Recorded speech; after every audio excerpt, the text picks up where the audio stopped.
আমরা একদম দায়িত্বশীল রেসপন্সিবল যে একটা অপোজিশন সেটার ভূমিকা পালন করব। আর আমরা চেষ্টা করব ইয়াংরা যে একটা বেস্ট পার্লামেন্টারিয়ান কিভাবে হওয়া যায়।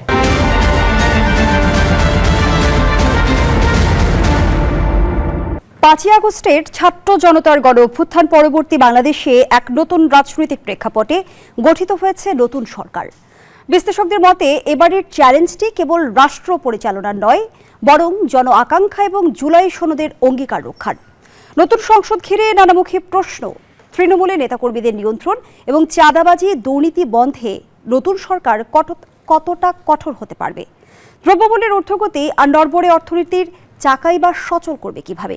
সবচেয়ে বড় বিতর্ক এখন সংস্কার নিয়ে সংবিধান সংশোধন, সংস্কার পরিষদ গঠন আর উচ্চকক্ষে পিয়ার পদ্ধতি নিয়ে রাজনৈতিক দলগুলোর মধ্যকার মত পার্থক্য কি কোনো নতুন সংকটের জন্ম দেবে? আর ভূ রাজনীতির মারপ্যাচে ভারত ও চীনের সঙ্গে সম্পর্কের ভারসাম্য রক্ষা করা কি সম্ভব হবে? এই প্রশ্নগুলোর উত্তর খোঁজার চেষ্টা করব আজ।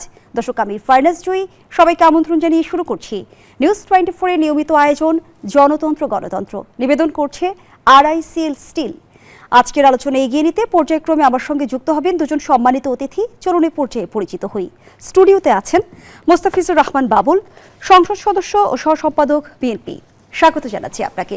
দর্শক, জানিয়ে রাখতে চাই কিছুক্ষণের মধ্যে আমাদের সঙ্গে যুক্ত হবেন ডক্টর আতিক মুজাহিদ, সংসদ সদস্য ও যুগ্ম আহ্বায়ক এনসিপি। যেমনটি বলছিলাম যে নতুন সরকার গঠন হলো, কিন্তু সরকারের সামনে বিশ্লেষকরা নানামুখী চ্যালেঞ্জ দেখছে। বিশেষ করে যেহেতু আগামীকাল রমজান মাস শুরু হতে যাচ্ছে, দ্রব্যমূল্যের নিয়ন্ত্রণ যেমন বড় একটা চ্যালেঞ্জ, তেমন বিএনপির সামনে তৃণমূল নিয়ন্ত্রণ করাও অনেক বড় একটা চ্যালেঞ্জ, এমনটি মনে করছেন বিশ্লেষকরা। কিভাবে দেখছেন? চ্যালেঞ্জ মোকাবেলা করার বড় দায়িত্ব নিয়েই কিন্তু বিএনপি সরকার তার যাত্রা শুরু করেছে। গত 12 তারিখ জাতীয় সংসদের যে নির্বাচন অনুষ্ঠিত হয়েছে, বহু বছর পরে বাংলাদেশে একটি অবাধ নিরপেক্ষ নির্বাচন অনুষ্ঠিত হয়েছে এবং এই নির্বাচনে বিএনপি নিরঙ্কুশ সংখ্যাগরিষ্ঠতা নিয়ে জয়লাভ করে সরকার গঠনে সক্ষম হয়েছে। বিএনপির কাঁধে আমাদের দেশের মানুষ, দেশের জনগণ বিরাট দায়িত্বভার অর্পণ করেছে। বিএনপির উপর মানুষ আস্থা স্থাপন করেছে, বিশ্বাস স্থাপন করেছে। সেই আস্থা এবং বিশ্বাসের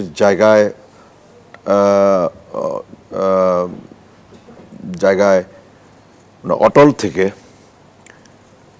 বিএনপিকে আপনার দায়িত্ব পালন করে যেতে হবে। দায়িত্ব পালন না করবার কোনো সুযোগ নাই।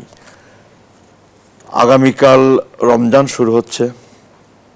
আমরা দেশবাসীকে রমজানের শুরুতে আন্তরিক শুভেচ্ছা জানাই। আমরা আশা করি এই রমজান মাসে দেশবাসী সরকারের কাছে কি প্রত্যাশা করে? সরকারের কাছে প্রত্যাশা করে স্বস্তিদায়ক হবে রমজান মাসটা। রমজান মাসে দ্রব্যমূল্য নিয়ন্ত্রণের মধ্যে থাকবে।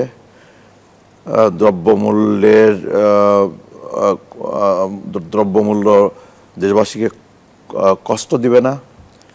আইন শৃঙ্খলা পরিস্থিতি সহনীয় থাকবে, নিয়ন্ত্রণের মধ্যে থাকবে। মানুষের জীবনে স্বস্তি থাকবে, স্বস্তিদায়ক পরিবেশ থাকবে। এবং সর্বোপরি এই রমজান মাসে ইফতারের সময়, তারাবির সময়, সেহরির সময় যেন বিদ্যুতের ভোগান্তিতে মানুষ না পড়ে, বিদ্যুৎ যেন মানুষকে কষ্ট না দেয়, তার জন্যে মানুষের একটা বড় প্রত্যাশা তৈরি হয়।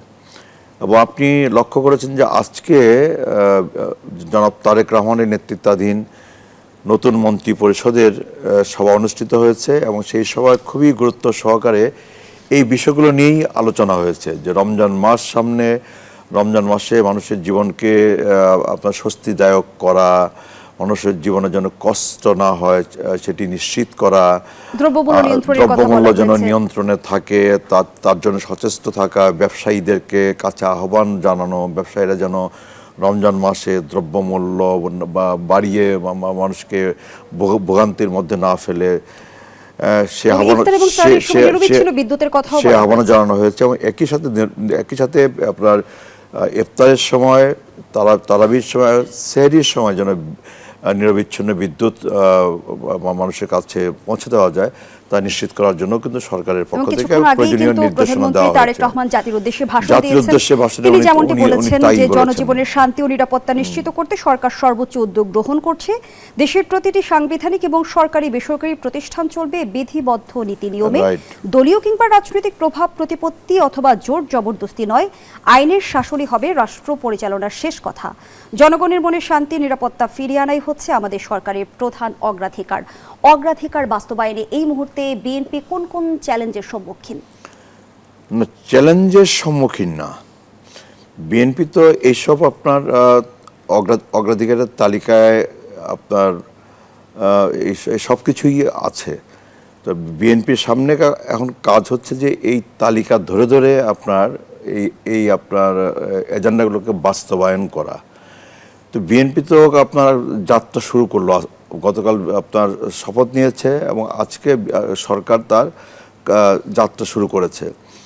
এবং আমি আশা করি যে বিএনপি খুব তাড়াতাড়ি আগামী কয়েকদিনের মধ্যেই আপনার বিএনপি জাতির সামনে যেই অঙ্গীকার ঘোষণা করেছে, জাতির সামনে যে প্রতিশ্রুতি দিয়েছে, বিশেষ করে যে অগ্রাধিকারের যে তালিকা দিয়েছে, সেই তালিকা বাস্তবায়নের জন্যে হয়তো 180 দিনের একটা কর্মপরিকল্পনা হাজির করবে। এবং বিশেষ করে আপনার আইন শৃঙ্খলা পরিস্থিতির উন্নয়ন সাধন করা, যে বিশৃঙ্খল একটা পরিস্থিতি বিশেষ করে গণঅভ্যুত্থান পরবর্তী সময়ে বিগত 18 মাসে যে মব সংস্কৃতি গড়ে উঠেছে দেশ জুড়ে, মব সংস্কৃতিকে এটাকে নিয়ন্ত্রণ করা, বিশৃঙ্খল পরিস্থিতিকে নিয়ন্ত্রণের মধ্যে নিয়ে আসা, সমাজের সর্বক্ষেত্রে শৃঙ্খলা ফিরিয়ে নিয়ে আসা, আপনার আইনের শাসন কায়েম করা, আইনের শাসন সুনিশ্চিত করা। এবং এবং এবং যে আপনি ঠিকই বলেছেন যে আপনার প্রশাসন সহ আপনার সকল জায়গায় আপনার নিয়ম নীতি প্রতিষ্ঠা করা। আমাদের দেশে আপনার সাম্প্রতিক বছরগুলোতে এবং এবং এবং সর্বশেষ পরিস্থিতিতেও কিন্তু আপনার নিয়ম নীতি কিন্তু ভেঙে পড়েছিল। আপনার কোথাও কোনো নিয়মের বিগত সময়ে যেমন বালাই ছিল বলতেন না, যে অনিয়মী নিয়ম হয়ে দাঁড়িয়েছে, অনিয়মী নিয়ম হয়ে দাঁড়িয়েছিল। সেই জায়গাটাতে এই যে আপনার বিএনপির জন্য, হ্যাঁ বিএনপির জন্য চ্যালেঞ্জ হচ্ছে এই যে বিএনপি যাত্রাটা শুরু করলো একটা ভঙ্গুর একটা অর্থনৈতিক অবস্থায় বিএনপি যাত্রা শুরু করলো। বিএনপি একটা আইন শৃঙ্খলা পরিস্থিতির একটা চরম একটা অবনতিশীল অবস্থায় বিএনপি যাত্রা শুরু করলো। বিএনপি আপনার দ্রব্যমূল্যের ঊর্ধ্বগতিতে নিয়ে আপনার যাত্রা শুরু করলো। বিএনপি আপনার সমস্ত সেক্টরে একটা অব্যবস্থাপনা, অনিয়ম নিয়ে যাত্রা শুরু করলো। প্রধানমন্ত্রী তারেক রহমান যে সুনির্দিষ্টভাবে বললেন যে আইনের শাসনই হবে রাষ্ট্র পরিচালনার শেষ কথা। বিগত 18 মাসের আমরা যদি পরিসংখ্যান তুলে ধরি মোস্তাফিজুর রহমান বাবুল, আমরা কিন্তু দেখেছি বিএনপির অসংখ্য নেতাকর্মীর বিরুদ্ধে কিন্তু চাঁদাবাজি, দখলদারির অভিযোগ উঠেছে। তৃণমূল নিয়ন্ত্রণ করতে আসলে বিএনপি কতটা কঠোর হতে পারবে সামনের দিনে? বিএনপি আপনার সুস্পষ্টভাবে বলেছে, আমাদের নেতা জনাব তারেক রহমান খুব স্পষ্টভাবে বলেছে, দৃঢ়ভাবে উনি বলেছেন যে উনি আপনার দেশের স্বার্থে, আপনার জনগণের স্বার্থে উনি আপনার দুর্নীতিকে উনি প্রশ্রয় দেবেন না, চাঁদাবাজিকে উনি প্রশ্রয় দিবেন না, মাদককে উনি প্রশ্রয় দিবেন না, জোয়াকে উনি প্রশ্রয় দিবেন না। আজকে জাতির উদ্দেশ্যে তার ভাষণে উনি বলেছেন, উনি মাদক উল্লেখ করেছেন, জোয়া উল্লেখ করেছেন, চাঁদাবাজি উল্লেখ করেছেন, দুর্নীতি উল্লেখ করেছেন, সন্ত্রাস উল্লেখ করেছেন, সব কিছু উনি উল্লেখ করেছেন। কাজেই আমার বিশ্বাস যে আপনার জনগণ জনাব তারেক রহমানের উপর যে আস্থা স্থাপন করেছেন, সেই আস্থাটাকে বিবেচনায় নিয়ে, জনগণের আস্থাটাকে রক্ষা করবার জন্যে এবং জনগণের সমর্থনটাকে আপনার বিবেচনায় নিয়ে উনি আপনার চাঁদাবাজি বন্ধ করার জন্যে, সন্ত্রাস বন্ধ করার জন্যে, দুর্নীতি বন্ধ করার জন্যে, মাদক জোয়া বন্ধ করার জন্যে উনি জিরো টলারেন্স নীতি উনি অনুসরণ করবেন।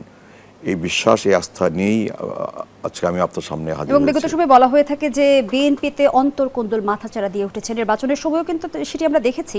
প্রায় ৭৯ জন প্রার্থী কিন্তু বিদ্রোহী হিসেবে বিভিন্ন আসনে প্রতিদ্বন্দ্বিতা করেছে এবং বলা হয়ে থাকে যে জামায়াতের এই উত্থানের পেছনে বিএনপির বিদ্রোহী প্রার্থীরা অনেকাংশে দায়ী। বিএনপি তো একটি সর্ববৃহৎ রাজনৈতিক দল। এখন এই সর্ববৃহৎ রাজনৈতিক দলের নির্বাচনকে সামনে নিয়ে একাধিক প্রার্থী থাকাটা খুব অস্বাভাবিক না। তো আপনি যেটা উল্লেখ করলেন যে আপনার বিএনপি তার দলীয় প্রার্থিতা ঘোষণা করবার পরও আপনার অনেক প্রার্থী আপনার স্বতন্ত্র প্রার্থী হিসাবে আপনার রয়ে গেছেন এবং তাদের বিরুদ্ধে দল ইতিমধ্যেই সাংগঠনিক ব্যবস্থা গ্রহণ করেছে। এবং এটাও ঠিক, আপনি ঠিকই বলেছেন যে আপনার এই স্বতন্ত্র প্রার্থীদের কারণে, স্বতন্ত্র প্রার্থীদের নির্বাচনে শেষ পর্যন্ত থেকে যাওয়ার কারণে অনেক আসনেই বিএনপি প্রার্থীরা তারা ক্ষতিগ্রস্ত হয়েছেন এবং তারা নির্বাচনে জয়লাভ করতে সক্ষম হন নাই। বিগত সময় আমরা দেখেছি যে বিএনপির কোনো সদস্য বা নেতাকর্মী যদি আসলে শৃঙ্খলা ভঙ্গ করে সেখানে তার বিরুদ্ধে সাংগঠনিক ব্যবস্থা নেওয়া হয়েছে। যেহেতু তখন আসলে বিএনপির সরকার ক্ষমতায় ছিল না, এখন বিএনপির সরকার ক্ষমতা, এখন কি সাংগঠনিক ব্যবস্থার মধ্যে সীমাবদ্ধ থাকে নাকি আমরা আইনগত ব্যবস্থা নিতেও দেখব? দলের সিদ্ধান্তের বিরুদ্ধে যদি আপনি কোনো সিদ্ধান্ত নেন, দলের সিদ্ধান্তটাকে উপেক্ষা করে যদি আপনি কোনো সিদ্ধান্তে যান, তাহলে দলের সর্বোচ্চ শাস্তি হচ্ছে সাংগঠনিক শাস্তি, এবং সেই সাংগঠনিক শাস্তি ইতিমধ্যে গ্রহণ করা হয়েছে। এবং যারা দলের সিদ্ধান্তের বিরুদ্ধে আপনার স্বতন্ত্র প্রার্থী হিসেবে নির্বাচনে অংশগ্রহণ করেছে, দল ইতিমধ্যে তাদের বিরুদ্ধে সর্বোচ্চ সাংগঠনিক ব্যবস্থা দল থেকে আপনার তার প্রাথমিক সদস্যপদ সহ দল থেকে বহিষ্কার করার সিদ্ধান্ত, সেই সিদ্ধান্ত দল কার্যকর করেছে। অসংখ্য ধন্যবাদ জানাচ্ছি। দর্শক, জানিয়ে রাখতে ইতিমধ্যে আরো একজন অতিথি আমাদের সঙ্গে যুক্ত হয়েছেন, ডক্টর আতিক মুজাহিদ, সংসদ সদস্য ও যুগ্ম আহ্বায়ক এনসিপি। স্বাগত জানাচ্ছি আপনাকেও। যেমনটি আসলে আমরা আলোচনা করছিলাম যে সংসদের চ্যালেঞ্জ, এবং নিশ্চয় আপনি অবগত আছেন কিছুক্ষণ আগেই কিন্তু প্রধানমন্ত্রী তারেক রহমান জাতির উদ্দেশ্যে ভাষণ দিয়েছেন। বেশ কিছু পরিকল্পনা এবং অগ্রাধিকারের কথা তিনি ইতিমধ্যে তুলে ধরেছেন, এবং তিনি বলছিলেন যে আইনের শাসনই হবে শেষ কথা। আইনের শাসনের ক্ষেত্রে নিশ্চিত করার ক্ষেত্রে যদি আমরা জানতে চাই, সবচেয়ে বড় চ্যালেঞ্জ কি দেখেন সরকারের? আইনের শাসনের রুল অফ ল বা গুড গভর্নেন্স দিতে গেলে বেসিক্যালি ইনস্ট্রুমেন্টাল কিছু জিনিস লাগবে, এর মধ্যে ইনস্টিটিউশনালাইজেশন লাগবে, একঝাক লোক লাগবে যারা বাস্তবায়ন করতে চায় এবং তারা রুল অফ ল মানে। ধরেন আপনি প্রধানমন্ত্রী চাইলো যে উনি চায় যে বাংলাদেশের A to Z একটা আইনের শাসনে চলুক, কিন্তু উনি তো অর্ডার করবেন ওনার পুলিশকে, আইজিপিকে, উনি তো অর্ডার করবেন ওনার আইন শৃঙ্খলা বাহিনীর হেডকে। উনি যদি পলিটিক্যালি বায়াসড হন, ওনার কাছে রুল অফ ল মানে যদি ওনার পার্টি ম্যানের ব্যাপারে জাস্টিস, সাধারণ মানুষের ব্যাপারে ইনজাস্টিস, এইটা হলো জাস্টিস, এই ধরনের যদি পার্টিশন মেন্টালিটি থাকে তাহলে কিন্তু আপনি রুল অফ ল এস্টাবলিশ করতে পারবেন না। সেকেন্ড হলো আমার আইজিপি চাচ্ছে, কিন্তু ওনার ইনস্টিটিউশন কমপ্লিটলি করাপ্টেড। টাকা দিয়ে দেখা গেছে ওনাকে কি করা যাচ্ছে, ওনাকে অনেক সময় জাস্টিসের বিপরীতে কাজ করানো যাচ্ছে, তাহলে কিন্তু আপনি রুল অফ ল এস্টাবলিশ করতে পারবেন না। So this is the big challenge. কারণ হচ্ছে 17 বছর ধরে এমন সব মানুষজনকে আপলিফমেন্ট করা হয়েছে। আপনি জানেন যে ওসি সাহেবরা, ওসি একজন খেয়াল করেন প্রোটোকলে কীরকম, ওনাদেরকে কিন্তু ওনারা আমাদের এমপি এবং প্রতিনিধিদের কোনো মূল্য ছিল না, মানে আপনাদেরকে আমরা বানিয়েছি, এইরকম মানসিকতা ছিল। এই যে 17 বছর ধরে যে অধিক চর্চা করেছেন, যার পাওয়ার যেটা না তার চেয়ে বেশি, আপনি জানেন এখন পর্যন্ত, আপনি হয়তো ভাইতে এমপি হয়েছেন, এখন পর্যন্ত আপনার যে সরকারি প্রশাসনিক কর্মকর্তাদের মানসিকতা হচ্ছে যে ওনারা আমাদেরকে নিয়ন্ত্রণ করতে চায়। পার্লামেন্টারিয়ান যে প্রোটোকলে 12 বা 13 ওনাদেরকে যে প্রোটোকল, সেটাকে তারা কারণ অভ্যস্ত না, তারা ওনারা তো এমনভাবে ওভার পাওয়ার হয়েছেন গত 17 বছর ধরে। ওই প্র্যাকটিসটাই আপনাকে রুল অফ ল করতে গিয়ে প্রচুর চ্যালেঞ্জে পড়তে হবে। আমলাতন্ত্রের কাছে রাজনীতি জিম্মি, এই কথা কিন্তু আমরা বহুবার শুনে জিম্মি না, এই জিম্মি দশা কাটিয়ে ওঠার আসলে মূল মন্ত্রকে, সে প্রশ্নটি আমি আপনার কাছে রাখছি, বিরতির পর ফিরছি। দর্শক, জনতন্ত্র গণতন্ত্রের এই পর্যায়ে একটা বিরতি নিচ্ছি, সাথেই থাকুন। আবার আমন্ত্রণ, দেখছেন নিউজ 24 এর নিয়মিত আয়োজন জনতন্ত্র গণতন্ত্র, নিবেদন করছে স্টিল। আমরা আবারও ফিরছি আলোচনায়। ডক্টর আতিক মুজাহিদ, আমরা বলছিলাম যে আমলাতন্ত্রের কাছে রাজনীতি জিম্মি, এই আলোচনাটা আমরা প্রায় শুনি, কিন্তু জিম্মি দশা কাটানোর আসলে মূল মন্ত্র কি? আচ্ছা, জিম্মি দশার মূল মন্ত্র প্রথম হচ্ছে যে ব্যক্তি লিডারশিপ দেবেন ওনারাকে সদিচ্ছা থাকতে হবে, যে এটাকে বলে যে পলিটিক্যাল গুডউইল, যে আমি বাংলাদেশকে একটা রাইট ট্র্যাকে নিতে চাই, সবাইকে অ্যাকাউন্টেবিলিটি জায়গায় নিতে চাই। আপনি যখন স্বচ্ছতা এবং ট্রান্সপারেন্সি অ্যান্ড অ্যাকাউন্টেবিলিটি শব্দটা কোশ্চেন করবেন, সবাই তখন টনটনা হয়ে যাবে। বা যার যে সেক্টর, তাকে তো সেই সেক্টরের ভায়োলেশনগুলো ধরার সুযোগ আছে কিনা। আপনাকে সাংবাদিকতা করা হয়েছে, আপনার একটা লিমিটেশন আছে, আপনার একটা স্বচ্ছতা জায়গা আছে, এটাকে যদি আপনি বাইপাস করার চেষ্টা করা হয় এবং কোনো মাধ্যমে প্রভাব খাটিয়ে, তখন কিন্তু জিনিসটা নষ্ট হয়ে যায়। তো যে প্রতিষ্ঠানে যে ব্যক্তি দায়িত্বে থাকবেন, ওনাকে ওই কাজের জন্যই তাকে স্পেশালাইজ কোশ্চেন করা হবে যে আপনি আপনার দায়িত্ব পালন করেছেন কিনা। এটা নিশ্চয়তা হয় না কেন, কোনো না কোনো পলিটিক্যাল ব্যক্তির সাথে তার অ্যাফিলিয়েশন থাকে, অথবা তার দলের ব্যক্তি হওয়ার কারণে ছাড় দেওয়া হয়। যদি এই জায়গাটা হয় যে প্রফেশনালিজমের জায়গায় কোনো ছাড় হবে না, দায়িত্ব পালনের জায়গায় কোনো ছাড় হবে না, আপনি আবার দলের হলেও আপনি ছাড় দেবো না, তখন দেখবেন যে সব প্রতিষ্ঠানগুলো ওকে হয়ে গিয়েছে। তখন দেখবেন যে যার কাজ করেছে প্রফেশনালিজম জায়গাটা থেকেই কাজ করে যাবে। এটা কখনো হয় না। আপনি দেখবেন অনেক জায়গায় আমাদের পুলিশদেরকে দেখা যাচ্ছে এখনই ফুল নিয়ে যাচ্ছে আমাদের অনেক উপদেষ্টার কাছে বা আমাদের মন্ত্রী যারা হচ্ছে উপদেষ্টা মানে উপদেষ্টা কি বলে না? সংসদ সদস্যরা সংসদ সদস্য এবং যারা মানে মন্ত্রী পদে উপদেষ্টা যাদেরকে পুল নিয়ে দেখতে যাচ্ছি আমরা, অনেক এপিএস কে দেখবেন যে ওনারা কোন কোন সময় কোন দল করেছে তাকে পরিচয় দিয়ে ওনারা সুবিধা নেওয়ার চেষ্টা করবে। মানে কেউ জবাবদিহিতে আন্ডারে থাকতে চায় না। এই টপ ব্যক্তিটা যদি সৎ স্বচ্ছ হয়, জবাবদিহিতার এই বিষয়টি কি চিন্তা করেই কি আপনারা ছায়া সংসদ গঠনের কথা ভাবছেন? এক্স্যাক্টলি, কারণ যদি একটু হচ্ছে জানতে চাই যে আমরা এনসিপি মাত্র 6টি আসন পেয়েছে সংসদে, তারেক রহমানের বিশাল ম্যান্ডেট পাওয়া সরকারের ভুল ত্রুটি ধরিয়ে দেওয়ার মতো শক্তি সঞ্চয় করতে পারবে এনসিপি ছায়া সংসদ? আপনি দেখেন, আসলে যুগ চেঞ্জ করতে একজন ব্যক্তি এনাফ। যদি আপনি স্বচ্ছ সৎ হন, আপনি যদি দেশপ্রেমে থাকেন, আপনার যদি রাইট ট্র্যাকে থাকেন, আপনি যদি কথাবার্তার যোগ্যতা জেনে শুনে কথা বলেন, একজন ব্যক্তি আপনাকে গরম করে দিতে পারে। এখন সাংবাদিকতা বলেন, একটা চ্যানেলে একজন সাংবাদিকে আপনাকে কিন্তু স্বচ্ছভাবে কথা বললে আপনি আটকায় যাবেন। আর আমি একটা কথা এর মাঝে বলে ফেলতে হবে, আমি মাত্রই আরও পড়লাম যে স্ট্যাটাস দেওয়া নিয়ে কোনো একজন ব্যক্তিগত স্ট্যাটাস নিয়ে 4 জন সাংবাদিককে চাকরিচ্যুত করা হয়েছে এখন টেলিভিশন। আমি এখানে প্রতিবাদ করে রাখলাম। হতে পারে সে আপনার বিপরীত মতের, আপনার ভালো নাও লাগতে পারে, এবং 4 জনেই এই জুলাই অভ্যুত্থানের পক্ষে প্রচণ্ড রকম ভূমিকা পালন করছে এবং খুবই প্রমিনেন্ট সাংবাদিক ওনারা। আপনি যদি ইভেন এইরকম হয় যে বিএনপি মনা নাও হতে পারে, তাদেরকেও যে আপনি চাকরি খাওয়ার অধিকার আপনার নাই। যদি আপনার এই হাউসটাকে কন্ট্রোল নিতে চান এইভাবে স্টাইলে, আওয়ামী লীগ স্টাইলে, আমরা এটাকে খুব প্রতিবাদ জানিয়ে রাখলাম আমার পক্ষ থেকে। এই বিষয়ে কি বলবেন মোস্তাফিজুর রহমান বাবু? এটা কোনোভাবে এটা কোনো কাম্য নয় যে 4 জন আমি মন্তব্য নিয়ে সাংবাদিক। ফিরছি, মোস্তাফিজুর রহমান বাবু কোন বিষয়ে? এখন টেলিভিশনের 4 জনকে চাকরিচ্যুত করা হয়েছে যেমনটি অভিযোগ করছিলেন ডক্টর আতিক মুজাহিদ। ওই টেলিভিশনটা কি বিএনপির নাকি?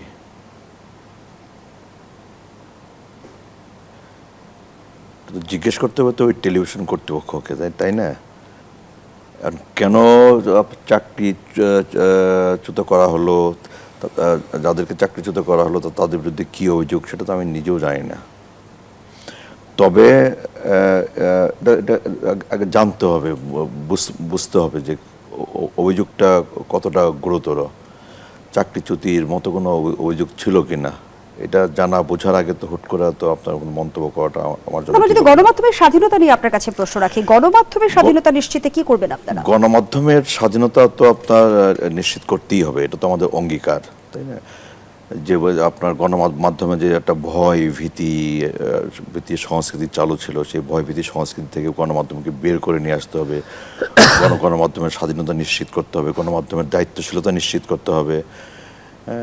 স্বাধীনতা মানে তো এই না যে আপনার দায়িত্বহীনতা না, দায়িত্বহীন আচরণ না, দায়িত্বহীন আপনার মতবাদের মতবাদ প্রচার করা না, তাই না? আপনাকে দায়িত্বশীল আচরণ করতে হবে এবং দায়িত্বশীলতার সাথে আপনাকে আপনার জায়গায় বসে। দায়িত্বশীলের যদি আমি একটু ব্যারিয়ারটা বুঝতে চাই, সেটি আসলে কেমন? যেমন ধরেন যে এখন কি আপনার কিংবা আমাদের আপনার এই অনুষ্ঠানে বসে আপনার ফেসিবাদের পক্ষে সাফাই গাওয়ার কোনো সুযোগ আছে? অথবা এই অনুষ্ঠানে বসে আপনার যারা আপনার দুর্নীতি ও যারা অনিয়ম, যারা আপনার খুন গুমের দায় যারা অভিযুক্ত, তাদের পক্ষে সাফাই গাওয়ার কোনো সুযোগ আছে কিনা? আপনি পারেন কিনা, আমি পারি কিনা, উনি পারেন কিনা? নিশ্চয়ই পারি না। এই স্বাধীনতা তো আপনাকে দেওয়া যাবে না, আমাকেও দেওয়া যাবে না, ওনাকেও দেওয়া যাবে না। একজন গণমাধ্যম কর্মী হিসেবে নিশ্চয়ই সেই স্বাধীনতা যদি আবার না থাকে, কিন্তু আমরা নির্বাচনের পরপর যেমনটি দেখলাম মোস্তাফিজুর রহমান বাবুল, যে জাতীয় সংসদ নির্বাচনের পর থেকে কয়েকটি এলাকায় এতদিন ধরে বন্ধ থাকা আওয়ামী লীগ কার্যালয়ে খুলেছিলেন দলের নেতাকর্মীরা, অন্তত কয়েকটি এলাকায় বিএনপি নেতাকর্মীরা তাদের সহযোগিতা করেছে। সেই স্বাধীনতা কি তাদের আছে? এটা ঠিক না, কারণ আওয়ামী লীগ তো আপনার একটা ওদের তো কার্যক্রম নিষিদ্ধ, তাই না? তো নির্বাচন কমিশনে তাদের রেজিস্ট্রেশন বাতিল হয়েছে, তাদের কার্যক্রম আপনার নিষিদ্ধ ঘোষণা করা হয়েছে। কাজে এটা নিষিদ্ধ ঘোষিত একটা রাজনৈতিক দলের তো অফিস খুলে রাজনৈতিক কর্মকাণ্ড পরিচালনা করবার তো কোনো সুযোগ নাই, তাই না? আপনাদের যে নেতাকর্মীরা সহযোগিতা করেছে তাদের জবাবদিহিতার আওতায় আনার জন্য আপনারা কি পদক্ষেপ অবশ্যই নেবেন? এরকম কোনো সুনির্দিষ্ট অভিযোগ যদি কোথাও পাওয়া যায়, তাদেরকে অবশ্যই আমাদের দল জবাবদিহিতার আওতায় নিয়ে আসবে। ডয়েচে ভেলে একটি প্রতিবেদন প্রকাশ করেছে, সেখানে কিন্তু বিস্তারিত তথ্য উত্থাপন করা হয়েছে। কোথায়? ডয়েচে ভেলেতে। না মানে কোন এলাকায় কারা করেছে? সেটি কিন্তু অনেকগুলো এলাকার কথাই বলা হয়েছে, বিশেষ করে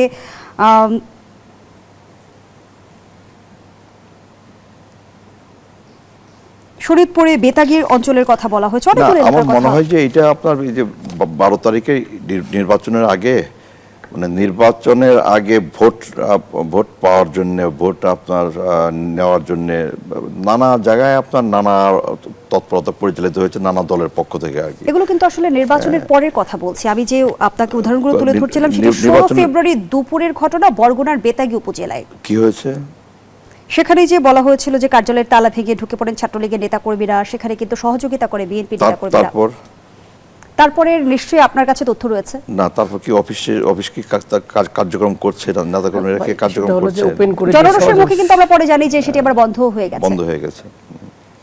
কাজে ওদেরকে আপনার অফিস খুলে কার্যক্রম পরিচালনা করতে দেওয়ার কোনো সুযোগ নাই, কারোরই নেই। নির্বাচনের আগে আপনার নানাভাবে আপনার ভোট সংগ্রহ করার চেষ্টা করছে, নানাভাবে আপনার সমর্থন নেওয়ার চেষ্টা করেছে, বাট সেটা নির্বাচনে হয়, কোথাও আপনি করেন, কোথাও আমি করি, বা নির্বাচনটা হয়ে গেছে গিয়ে এখন আপনার নিষিদ্ধ আপনার ঘোষিত আওয়ামী লীগের কার্যক্রম পরিচালনায় আপনাদের অবস্থান পরিষ্কার। বর্তমান সময় আমরা দেখছি যে সরকার এবং বিরোধী দলের মাঝে সংস্কার নিয়ে কিন্তু এক ধরনের বিতর্ক তৈরি হয়েছে। বিশেষ করে সংবিধান সংস্কার পরিষদের সদস্য হিসেবে বিএনপি যখন শপথ নেয়নি, আমরা দেখেছি মন্ত্রিসভার শপথ বর্জন করেছে বিরোধী দল। এই বিষয়টি কি আসলে নতুন কোনো সংকটের জন্ম দেবে কিনা, সেই প্রশ্ন আপনার কাছে রাখছি। বিরতির পর ফিরছি। দর্শক, জনতন্ত্র গণতন্ত্রের এই পর্যায়ে আবারও বিরতি নিচ্ছি, সাথে ফিরে এলাম। দেখছেন জনতন্ত্র গণতন্ত্র। আমরা আবারও ফিরছি আলোচনায়। জনাব মুস্তাফিজুর রহমান বাবুল, যে প্রশ্নটি রেখে বিরতিতে গিয়েছিলাম, সংসদ সদস্যরা, বিএনপি নবনির্বাচিত যে সংসদ সদস্যরা রয়েছে তারা সংবিধান সংস্কার পরিষদের সদস্য হিসেবে শপথ গ্রহণ করেনি। এ কারণে বিরোধী দল বিএনপির মন্ত্রিসভার শপথ বর্জন করেছে। আমরা এখন দেখছি যে সংস্কার ঘিরে নতুন করে বিতর্ক তৈরি হয়েছে। বিশেষ করে সংবিধান সংস্কার কিভাবে হবে, উচ্চকক্ষ পিআর পদ্ধতিতে কিভাবে বাস্তবায়ন হবে, এ সকল কিছু মিলিয়ে কি সামনে কোনো বড় সংকটের জন্ম দেবে? না, কোনো বড় সংকটের জন্ম দেবে আমি তা মনে করি না। কারণ বিএনপি জুলাই সনদে স্বাক্ষর করেছে এবং বিএনপি অনেক প্রশ্নে একমত হয়েছে, কিছু কিছু প্রশ্নে বিএনপি দ্বিমত পোষণ করেছে, নোট অফ ডিসেন্ট দিয়েছে। বিএনপি নির্বাচনের আগে তার নির্বাচনী ইস্তেহার দেশবাসীর সামনে হাজির করেছে এবং সেই ইস্তেহারের ভিত্তিতে বিএনপির পক্ষে তার জনরায় নিয়ে সংসদে তারা আসছে, তারা সরকার গঠন করেছে।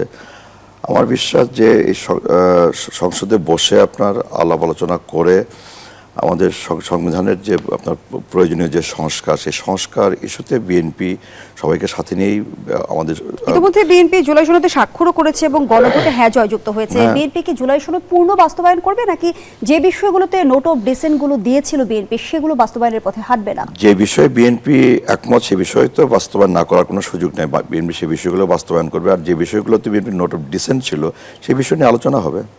উচ্চকক্ষ কিভাবে গঠন হবে, আসন ভিত্তিতে না পিআর পদ্ধতিতে? আলোচনা সাপেক্ষে নির্ধারিত হবে।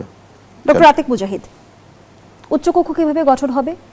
উচ্চকক্ষ আমাদের জুলাই সনদ ডিক্লারেশন সাইন হয়েছে, সেখানে লেখা আছে participatory representation, that means PR পদ্ধতিতে হবে, ভোটের আলোকেই হবে। মানে ওইটা লিখে আছে আর বিএনপি নোট অফ ডিসেন্ট দেওয়া আছে আর কি।